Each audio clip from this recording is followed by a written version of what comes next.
Wow, words cannot describe how much video my grandmother recorded on VHS.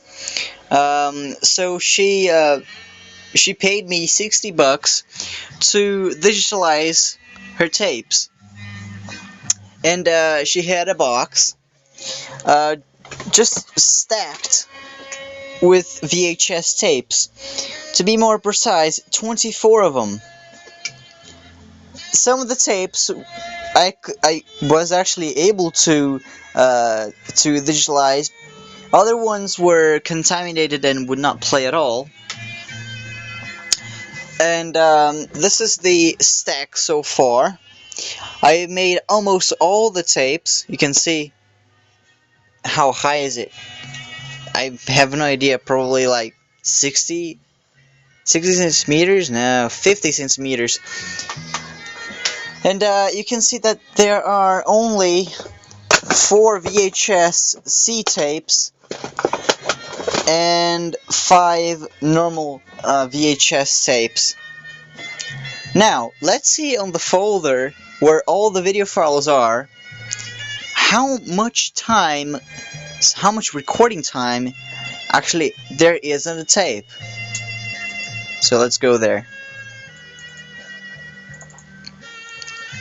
So, I'm gonna deselect one of those.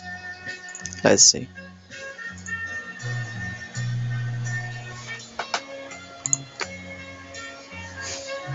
So, if we take into account all the tapes that I have made so far, oh jeez, we have 31 hours of video.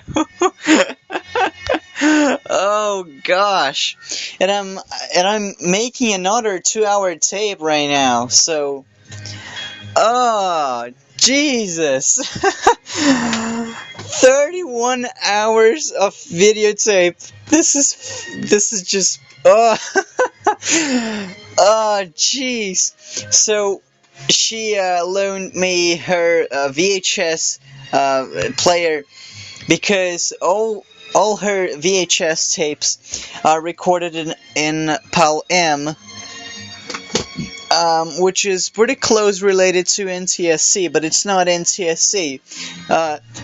Taking for example my Philips Magnavox here, that I use only as a poor man's digital audio tape, in fact doesn't have nothing to do with digital at all.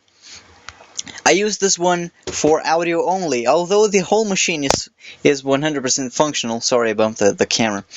Although the whole machine is functional, I use it only for audio. And it's because for a reason. If I really want to get in the job of digitalizing VHS tapes, I have to get a new VCR, because that one is imported and it's region locked. Although it's region locked, it cannot reproduce PAL-M tapes. Now, PAL-M was created during the 70s, when Brazil was changing to color broadcast, and the system used to broadcast black and white video back then was called System M.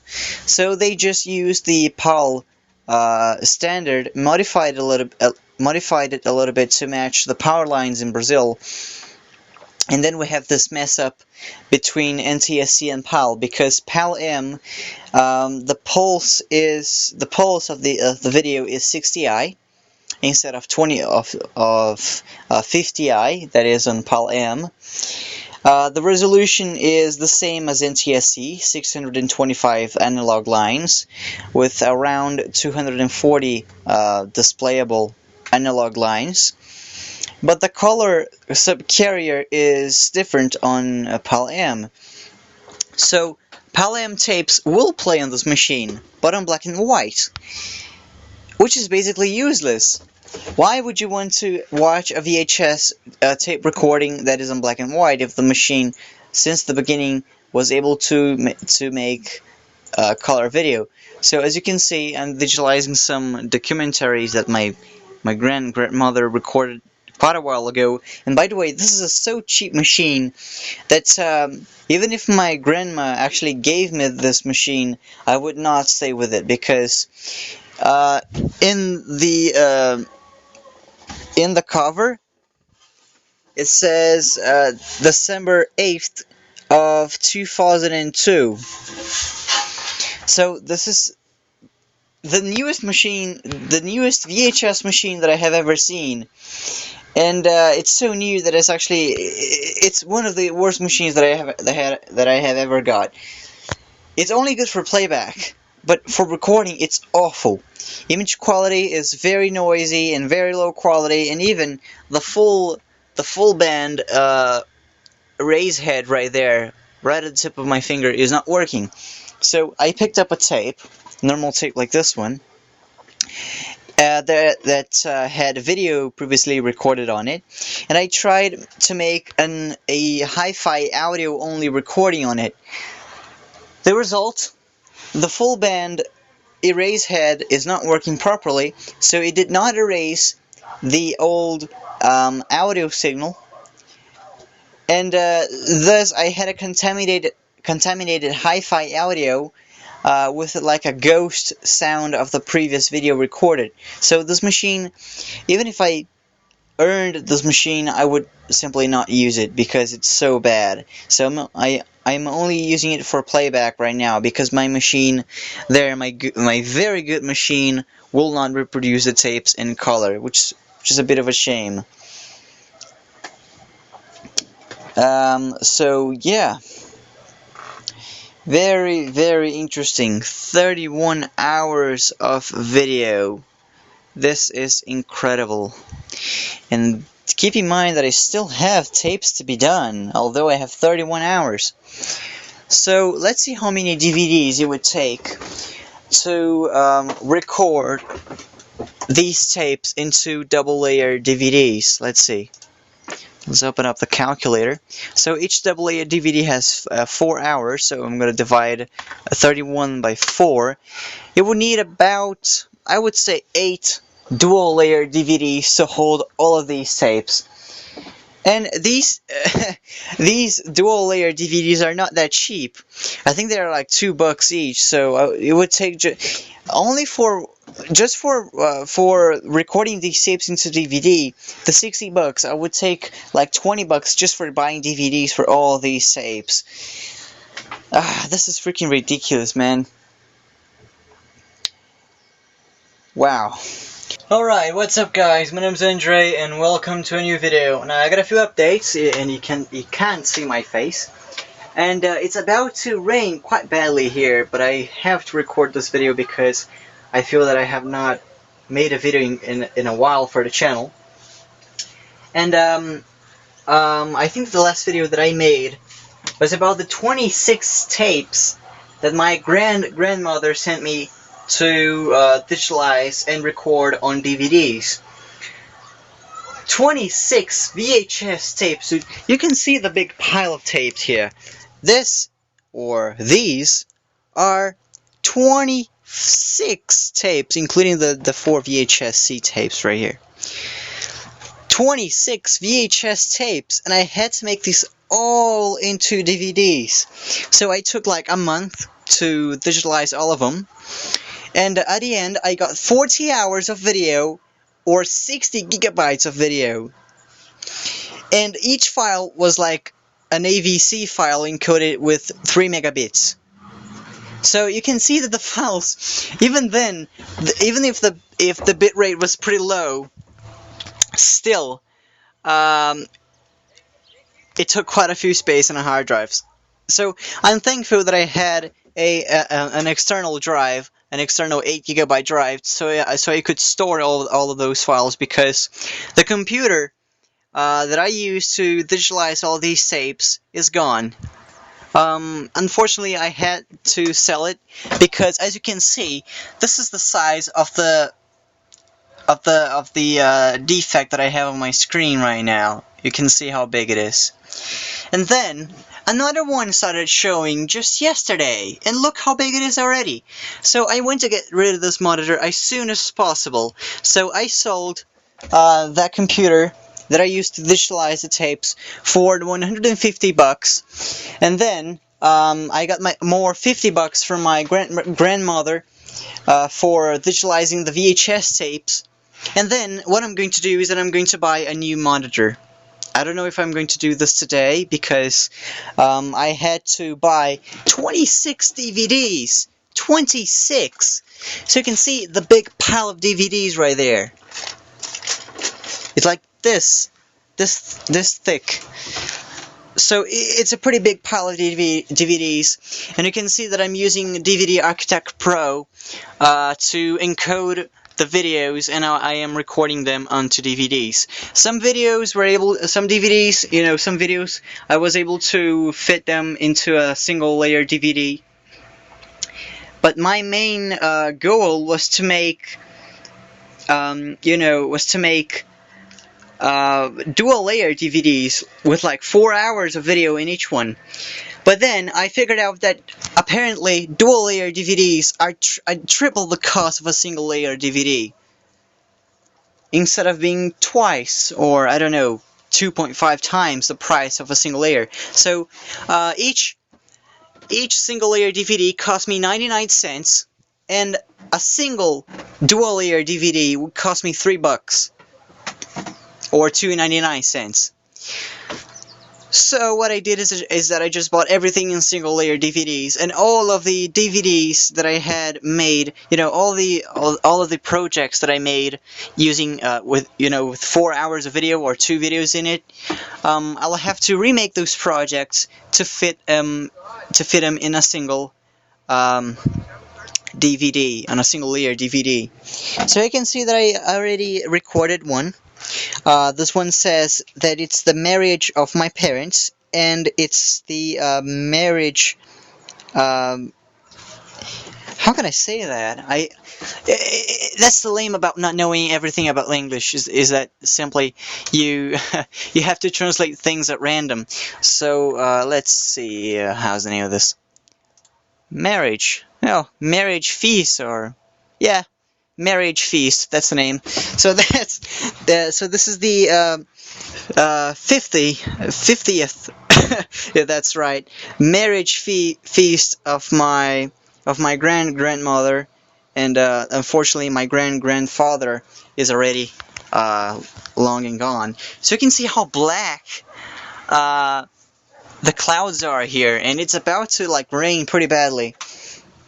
So what I'm doing right here is that I'm now encoding the videos to be burned in a single DVD. And you can see that it's going to take 1 hour and a half to do this, with a total of around 2 hours per DVD. That's how much time it takes. So I will complete the whole process in a few days. And now I have to acquire $6 so I can buy the new monitor, because they are charging $180 for a monitor that is about the same size, 19 inches. But my one is 16 by 10 because the resolution is 1440 by 900. So it's 1610.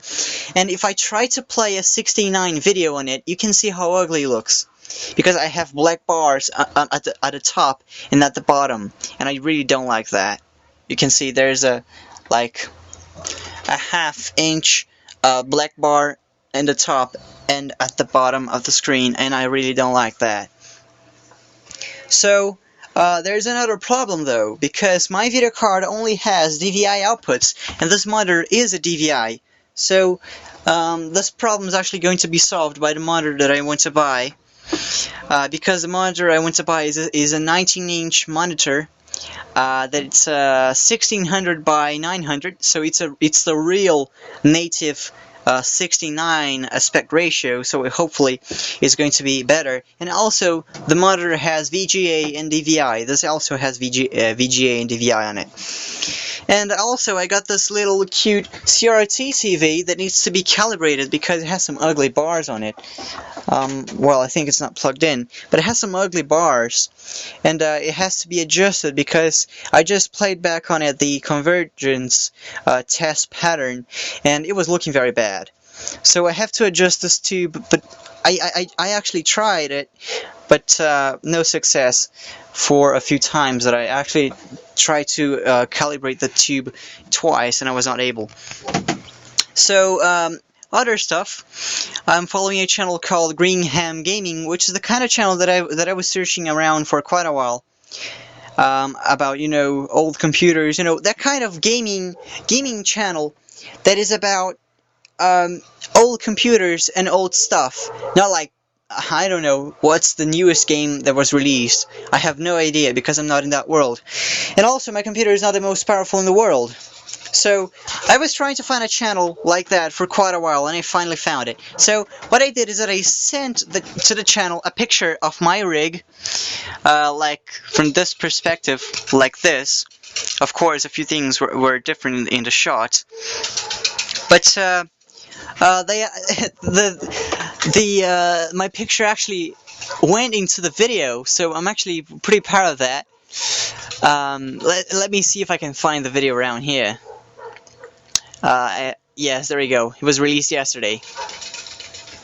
Let's unplug the headphones and hopefully this will not get me deaf. Come on, load the page. This is Classic Radeon Power. What I like about this channel is that the videos are so well produced. They truly look professional videos. So if I go behind here, a few seconds more, let's see. There we go. The video has 20,000 views, and there's my rig in the video. There we go. Thanks, Andre C. So my rig was a little bit different, and I actually sent this picture in 4K to him. So usually on the end of his videos, the guy that owns this channel is called Tim James. Usually at the end of the video, he shows the rigs and computers of people that actually send him pictures of their rigs, and I did the same, and there's my rig in the video. I'm so proud of myself. Yay! Because the channel has like 6,000 subscribers. If the camera will focus, please. 6,000 subscribers. And also, I was actually able to set the sharpness of the camera a little bit higher, and you can see that the colors are a little bit stronger. So hopefully I can upscale this video and upload it on 1080p, because that's pretty useful actually. So you can see that the colors are pretty good. Of course, I don't know why, but when I try to shoot videos outside, the camera just drops to like 20 frames per second or 24. And 24 frames per second is actually a pretty decent frame rate to play on Full HD. So I'm actually going to keep it that way. Although 24 frames per second is not very smooth for video, I have to assume. But actually, for 1080p, it's pretty decent, because when I record a video, I try to go with the lowest frame rate that the camera shot, if the camera has variable frame rate, which is the case of mine. So the peak of frame rate for my camera is 34 frames per second on 720p, and 24 frames is the normal or the nominal minimum frame rate for the camera.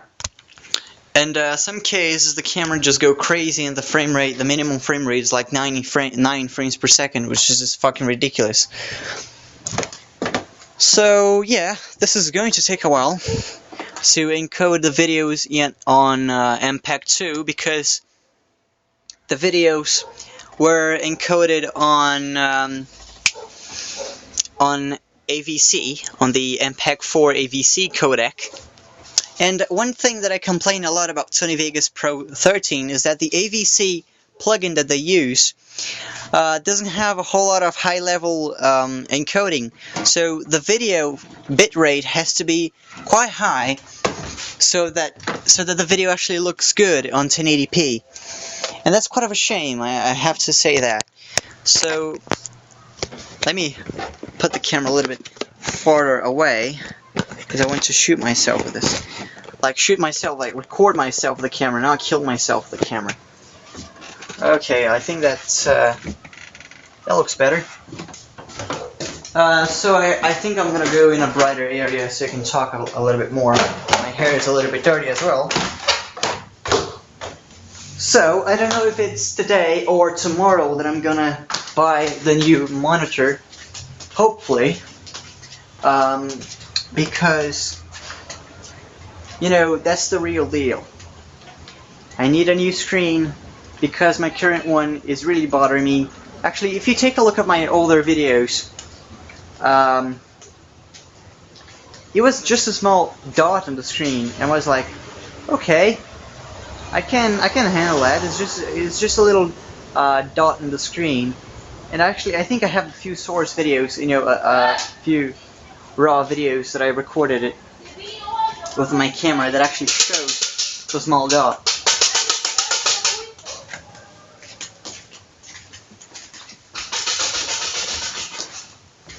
Let me go inside because there's a jerk trying to sell cotton candy, and it's making a very annoying noise while you're trying to record something. So yeah, pretty much. Hang on a second. Where am I gonna put this camera? Oh well, I'm gonna record myself like this. So the dot was very small, and I have no idea why it started on the screen. And for the same reason, in the corner of the screen, as I said in this video already, just yesterday, a new dot just showed in the corner of the screen, and it was also a small dot, and look at the size that it is right now, and each minute is getting bigger.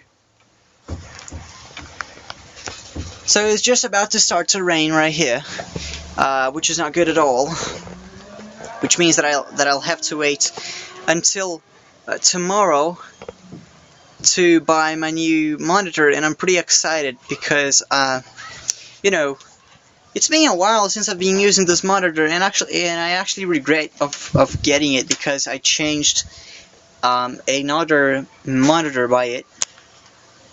So actually my previous, whoa, that's normal to happen. The window simply shuts like this, scaring the crap out of me. Okay, lit up the other light right here. So you can see how it's windy right now, and it's just about to rain. That's classic for my city. It's like the 4 seasons in one day. So, my previous screen was a 69, and the resolution was like 1366 by 768. It was a VGA only screen, 60 Hz only, so it was kind of lame. So I changed it for a 4:3 screen, and I actually had trouble with it. Actually, one of my a good majority of my videos are still showing the old screen, which was a Hitachi. It was a real Japanese screen, 4:3 or 4:3 if you want to say it like that. It had built-in speakers, and it had a USB port, a USB Type 1, I think. So it was a pretty decent screen. It was 1280 by 1024, 75 Hz. No, actually it was 85 Hz. So it was very good. It was just like a huge CRT, but instead of being CRT, it was LCD. And I think that the wind, oh shit, the camera just turned upside down. So I think it's gonna, yeah, the wind is blowing air into my room, so I have to close this off right now. Shit. There we go. I told you, I know about the weather on my city. When the clouds are dark that way, it actually starts to rain pretty badly. I got a few updates for the channel, and because I feel I have not posted something in a while, and I already recorded a video previously to this one, but I have not edited it, so it's still on my memory card. So some of the news is that I got a new monitor, but this one is not the monitor that I will be keeping. This is a 19-inch monitor. I thought this monitor was an LG Model E 2011, but instead this is another kind of monitor. This is like a lower end model of the same brand, the LG 19EB13. The difference is that the screen is a little bit smaller and the resolution is very lower than the Model E 2011. And also is that I changed the layout of my room because I simply didn't like it at all. The way it was, like I didn't have enough space to move the chair front and backwards while I was using the computer, which really did bother me. And the other stuff that I went to my course yesterday, and look at this. Man, I'll tell ya, I never had a Slot 1 machine to play with. So, this is a Pentium 2, 350 megahertz, yes, 350 megahertz, 256 megs of RAM, which was like 16 gigs in 1995 and 1997 when this processor was top of the line. ISA or ISA sound card, pretty dirty, came out of an older computer. I tried a video card. This one has only 4 megs and it has the memory expansion on it. As you can see, the camera's out of focus. As you can see, the memory expansion. This is the sound card. Unfortunately, I wasn't able to find any kind of information about this chip or about this video card. What I did find was some pictures, but this is probably like a 32 kilohertz card at the maximum, because this was a low-end sound card at the time that it came out. And why this camera keeps going out of focus? This is so annoying. The motherboard is very dusty. Actually, it has some things that indicate that probably it was soaked sometime in its lifespan. So I'll have to get a brush and brush it all out. The only thing that enables me to use this motherboard in its condition right now is that you can see that the keyboard for this motherboard has to use a DIMM connector. I think it's the same kind of connector used for MIDI ports or something. So XL2000, oh yeah. So of course these motherboards are very simple. They don't come with basically anything at all.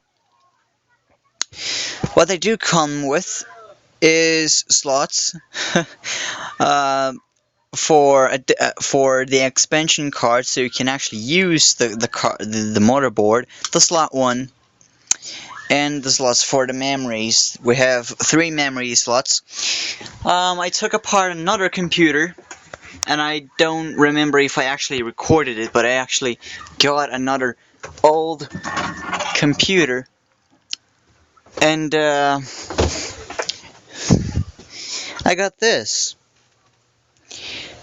socket 7, motherboard with a Pentium MMX, Pentium 1. So I have Pentium 1, 2, and 3. In that corner right there, there's a Pentium 3 motherboard.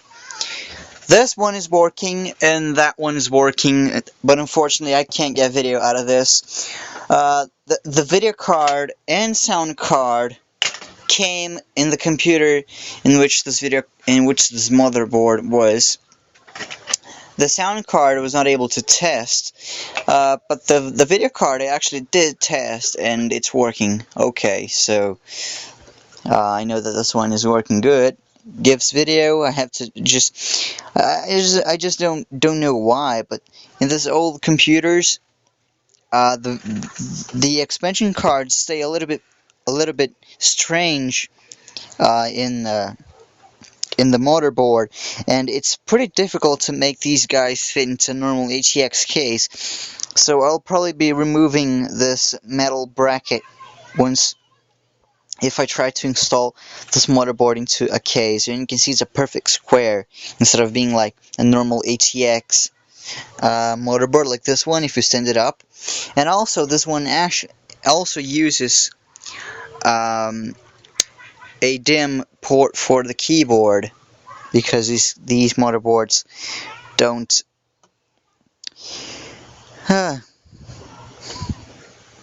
come with basically nothing. This bash key chip, I have no idea what it is for. This is the cache for the processor. It comes in its own separate slot, and I have to clean it up. Probably this is why the motherboard is not displaying video, because the cache is not connected properly. This is some kind of proprietary slot that it's not a slot 1, of course, because slot 1 is much wider than this one. But I have no idea why this is not working. Probably this is the cache that already comes with the motherboard, but I'm not entirely sure because I never saw such strange motherboard. So we have two chips. This is the south bridge. This is the north chip. The north bridge, sorry. And I saw a bulged capacitor in this motherboard, and this could be the reason why it was not giving video. You can see that there's one at the top is a little bit strange because it actually pushed it down. So what I'm gonna be doing is that I'm gonna try to find a capacitor with a similar value to substitute in this board, just to see if I can get it running, because I always wanted a machine using socket 7 that works.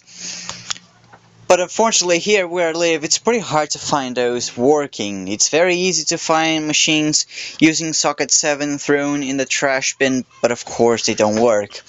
But with this machine though, it came a hard drive. Something I was really not expecting.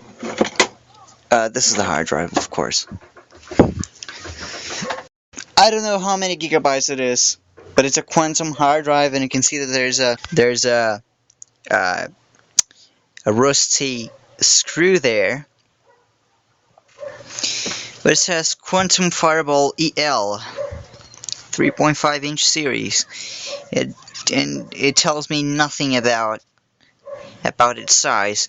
I can probably take my Pentium 3 machine here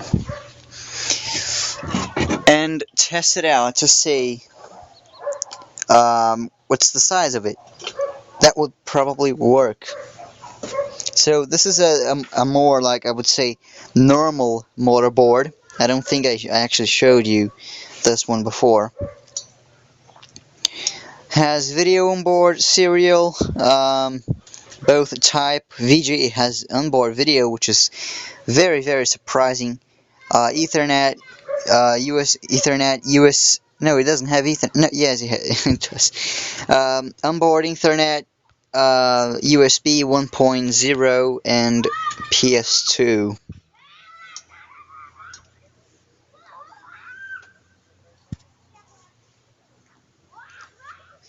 So the processor that it uses is a Pentium 3 800 MHz EB. However, it can be overclocked to 900 MHz, which is the maximum that it goes, basically.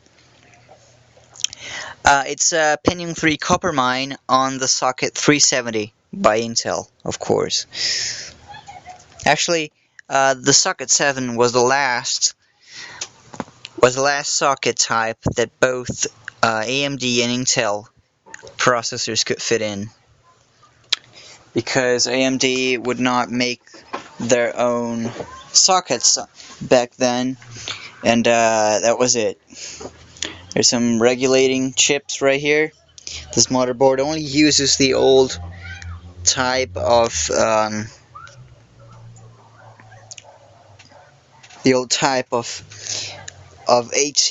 power connector, so it's a AT motherboard. This one is an AT and ATX compatible power supply motherboard. So I have a good AT power supply that I think it's a little bit more trustworthy to use in one of these cards, and it's up there. So well, I'll have to test it out and see if this puppy still works after I carried it in my back, in the backpack, and of course, you're riding a bicycle. Test the video card with it, and in case I can make anything, I have a USB card right here that I don't know if I will be able to use anything at all with it in this motherboard, but just for shits and giggles, I have one right here. So I may want to test it out, and we'll start some tests today. See if these things actually work. I still have all the memories for this card. You can see up here. Let's take them out of there. That I saved all 4. There's one missing. There we go. I saved all 4,